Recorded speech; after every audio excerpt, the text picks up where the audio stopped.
Les monsieur madame à travers les âges. Cette année, Madame Beauté et ses amis sont en vacances en Égypte. Ils partent à la découverte des trésors des pharaons.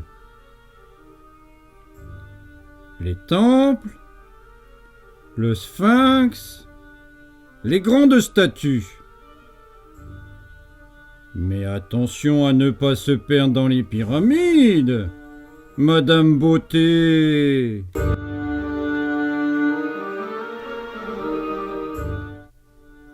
Les Monsieur Madame en Égypte, de Roger Hargreaves, écrit et illustré par son fils Adam Hargreaves, par les éditions Hachette Jeunesse, en 2016.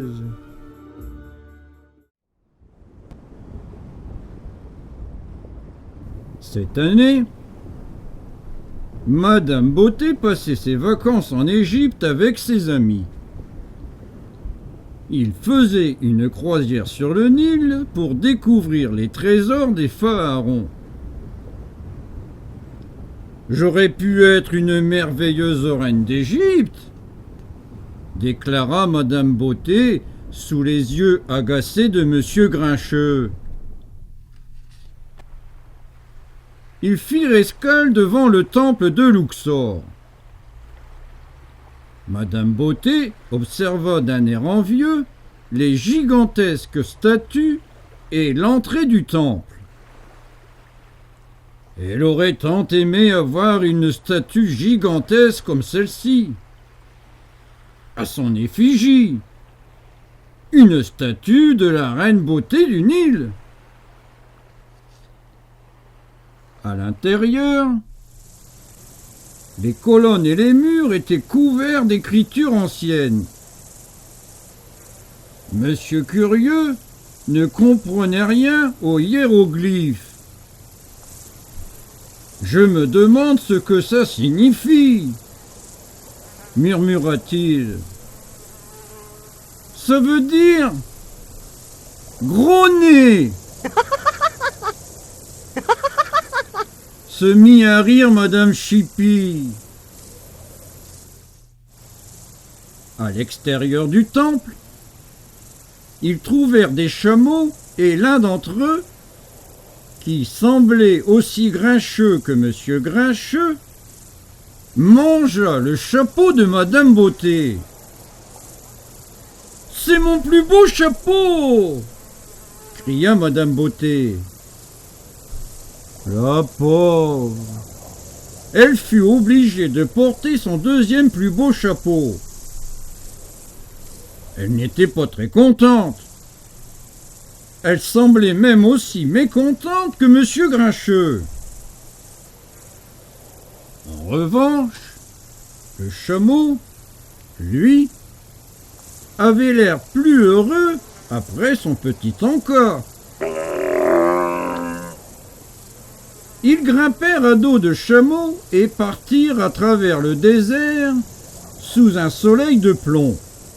« Il fait trop chaud !» se plaignit Monsieur Grincheux. « Et ces chameaux sont très inconfortables !» Madame Beauté, ballottée en avant et en arrière, était assez d'accord. Ce n'était pas l'idée qu'elle se faisait du luxe. Cependant, ils voyagèrent ainsi à travers les dunes de sable jusqu'à apercevoir une forme. C'était une pyramide, la tombe d'un pharaon. Plus ils se rapprochaient, plus la pyramide leur semblait grande. Elle était immense, colossale. Et bien sûr, Madame Beauté en aurait voulu une chez elle. En fait, ce n'était pas la seule chose que Madame Beauté aurait voulu dans son jardin. Ils passèrent devant le Sphinx et elle trouva que ce serait parfait dans l'allée de sa maison. Ou peut-être deux, même. Un de chaque côté. Pourquoi pas trois pendant que vous y êtes? Ronchonna Monsieur Grincheux. Il faisait froid et humide à l'intérieur de la pyramide. Il fait trop froid, se plaignit encore Monsieur Grincheux, alors qu'il longeait un couloir sinueux. Montait et descendait plusieurs étages et passait de nombreux virages. Monsieur Inquiet était de plus en plus nerveux. Enfin, ils arrivèrent au cœur de la pyramide où ils trouvèrent une momie dans un sarcophage. « Oh! Regardez tous ces bandages !» s'exclama Madame Acrobate. « Les momies doivent avoir encore plus d'accidents que Monsieur Malchance. » Dans une autre pièce, ils découvrirent des trésors de Pharaon. Tout était empilé contre les murs. Madame Beauté observa attentivement les objets en or. « Ça me donne une idée, dit-elle. Il y avait encore plus d'objets au fond de la pièce, et Madame Beauté trouva la couronne et le sceptre du Pharaon. Évidemment, elle ne put s'empêcher de les essayer. Elle s'assit sur le trône en or. « Prosternez-vous devant moi !» dit-elle. « Ne soyez pas ridicule !» répondit Monsieur Grincheux. Madame Beauté l'ignora et profita de son rêve jusqu'au moment de partir. Mais personne ne se souvenait du chemin vers la sortie.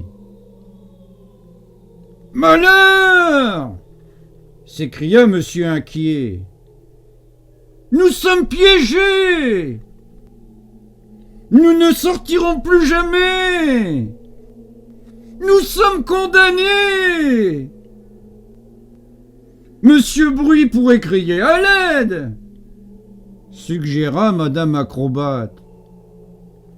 Monsieur Bruit hurla le plus fort possible. Mais l'écho de sa voix ne fit que se répercuter dans la pièce et produisit un son infernal. « Au secours, cours, cours ! Au secours, cours, cours ! Au secours, cours, cours !»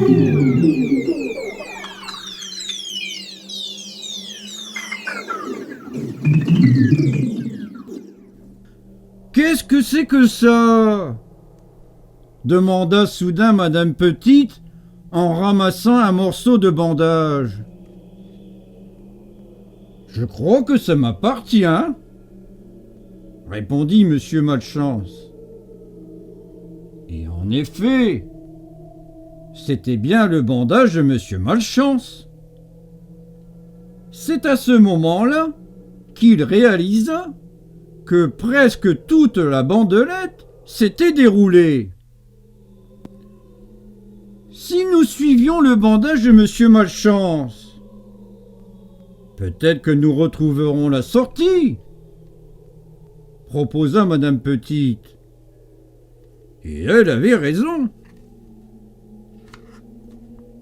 Monsieur Inquiet fut vraiment soulagé en sortant de la pyramide. Il est temps de rentrer à la maison, dit-il. J'ai vécu assez d'aventures comme ça. Moi aussi, dit Monsieur Grincheux d'un air presque content. Et Madame Beauté avait, elle aussi, hâte de rentrer pour changer de chapeau. Mais sais-tu ce qu'elle fit en premier en rentrant à la maison? Après avoir changé de chapeau, elle téléphona à son maçon et lui commanda: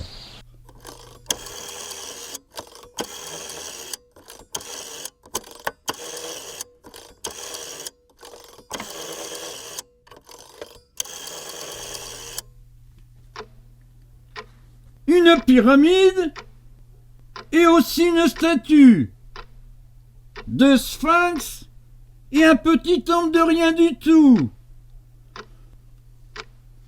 Mais pas de chameau!